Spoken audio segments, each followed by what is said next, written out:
এবারে বিরোধী দল কংগ্রেসের 4 জন পঞ্চায়েত সদস্য, বিজেপির 2 জন পঞ্চায়েত সদস্য সহ প্রায় 500 জন কর্মী তৃণমূলে যোগদান করলেন। মোথাবাড়ি বিধানসভা কেন্দ্রের প্রধান কার্যালয়ে তৃণমূলের এই যোগদান কর্মসূচি অনুষ্ঠিত হয়। সেখানে রাজ্যের উত্তরবঙ্গ উন্নয়ন দপ্তরের রাষ্ট্রমন্ত্রী সাবিনা ইয়াসমিনের উপস্থিতিতেই কংগ্রেস ও বিজেপি দল ছেড়ে আসা নেতা কর্মীরা তৃণমূলের ঝান্ডা হাতে তুলে নেন। যোগদান শিবিরে উপস্থিত হয়ে তৃণমূলের দলীয় ঝান্ডা হাতে তুলে নেন। এর ফলে মোথাবাড়ি বিধানসভার অন্তর্গত রথবাড়ি গ্রাম পঞ্চায়েতের তৃণমূলের অনেকটাই সংগঠন মজবুত হবে বলেও দাবি করেছেন স্থানীয় দলীয় নেতৃত্ব। এদিনের এই যোগদান শিবিরে মন্ত্রী ছাড়া উপস্থিত ছিলেন কালিয়াচক 2 নম্বর ব্লক তৃণমূলের সভাপতি ফিরোজ শেখ, তৃণমূল নেতা হাসিমউদ্দিন আহমেদ সহ বিশিষ্টজনেরা।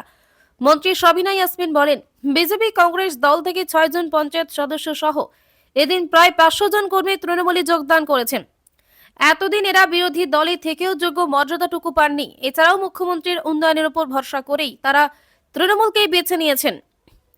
এদিন একটি জনসভার মাধ্যমে এই যোগদান শিবিরে আয়োজন করা হয়। সেখানে যোগদানকারী বিরোধী দলের নেতা কর্মীদের হাতে তৃণমূলের ঝান্ডা তুলে দেওয়া হয়।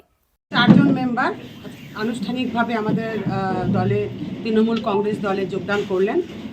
আমাদের বাংলার মুখ্যমন্ত্রী শ্রীমতী মমতা ব্যানার্জি এবং সভানেত্রী দিদি মমতা ব্যানার্জির কাজের উন্নয়নের জন্য এবং সম্প্রীতির জন্য সকলে আজকে রথবাড়ি অঞ্চল থেকে 4 জন মেম্বার আজকে আমরা জয়েন করেছি। আমরা সকলকে তৃণমূল কংগ্রেসে স্বাগত জানাই। ধীরে ধীরে আপনারা দেখতেই পাচ্ছেন যে লোকসভা ভোটে যেভাবে আমরা দেখেছিলাম যে মানুষ এখানে আমাদের ক্যান্ডিডেটকে আশীর্বাদ করেনি, কিন্তু তারপরে মানুষ আমরা দেখতে পাচ্ছি যে যারা একটা সময় বিজেপি করেছে, কংগ্রেস করেছে, তারাই এখন দিনের পর দিন প্রত্যেক দিনই আমাদের কোথাও না কোথাও জয়েনিং চলছে। এবং এটা কিছু নয়, এটা মমতা ব্যানার্জির প্রতি আস্থা।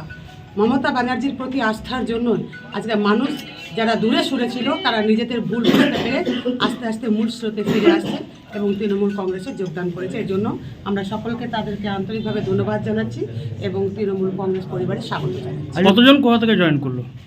রথবাড়ি অঞ্চল থেকে 4 জন মেম্বার এখানে জয়েন করেছে এবং তার সঙ্গে পুরো তাদের টিম যতজন রয়েছে প্রায় 500 জন, তারা সকলেই জয়েন করেছে। যারা যোগদান করলেন কোন দলে?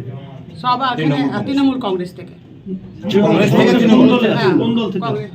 কংগ্রেস থেকে তারা তৃণমূল কংগ্রেসে যোগদান করেছে। কংগ্রেস একটা অভিযোগ করছে যে আপনারা জোরপূর্বক ভয় দেখিয়ে এদেরকে যোগদান করেছেন বা লোক দেখিয়ে যোগদান করেছেন, কি বলবেন? আচ্ছা, আপনাদেরকে মনে হলো আজকে মনে হলো যে কাউকে জোরপূর্বক আমরা এখানে এনেছি? এটা জোরপূর্বকের কী আছে? মানুষকে জোরপূর্বক, এটা তো হাতি ঘোড়া নয়, গরু ছাগল ভেড়া নয় যে মানুষকে বেঁধে নিয়ে চলে আসলাম। ওরা হতাশ হয়ে গেছে। ওরা ভাবতেই পারেনি যে মানুষ এইভাবে এত তাড়াতাড়ি লোকসভার ভোটের পরে, এই কয়েকদিন আগে লোকসভা হলো, তারপরে এত তাড়াতাড়ি মানুষ আমাদের তৃণমূল কংগ্রেসে ফিরে আসবে দিদি মমতা ব্যানার্জির প্রতি আস্থা রেখে দেখিয়েছে। ওরা ভেবেছিল যে হয়তো তৃণমূলের মাটি আলগা হয়ে গেছে, কিন্তু তা নয়। অন্য একটা ইকুয়েশনে লোকসভার ভোটে আমরা জিততে পারিনি ঠিকই, কিন্তু মানুষ মমতা ব্যানার্জির পাশে আছে এবং আজকের মিটিং দেখে তারা হতাশ। আমরা তো কোনোদিনও তাদের মিটিংয়ে লোক আসবে না বলে কোথাও তো ফেসবুকে আমরা পোস্ট করি না, কাউকে তো আমরা নিষেধ করি না যে তোমরা ওই মিটিংয়ে যেও না। তারা মাথা পাগল হয়ে গেছে কাল থেকে, বিভিন্ন জায়গাতে ফোন করে তারা বলছে যে আমাদের মিটিংয়ে যেন না আসে।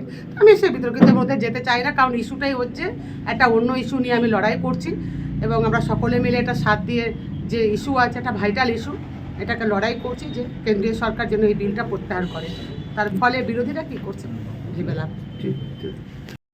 আমরা যোগদান এই জন্যে করলাম কি আমরা যে গ্রাম পঞ্চায়েতের ভোটের ইলেকশন হওয়ার পর থেকে আমরা কোনো কাজকর্ম করতে পারছিলাম না সেরকমভাবে।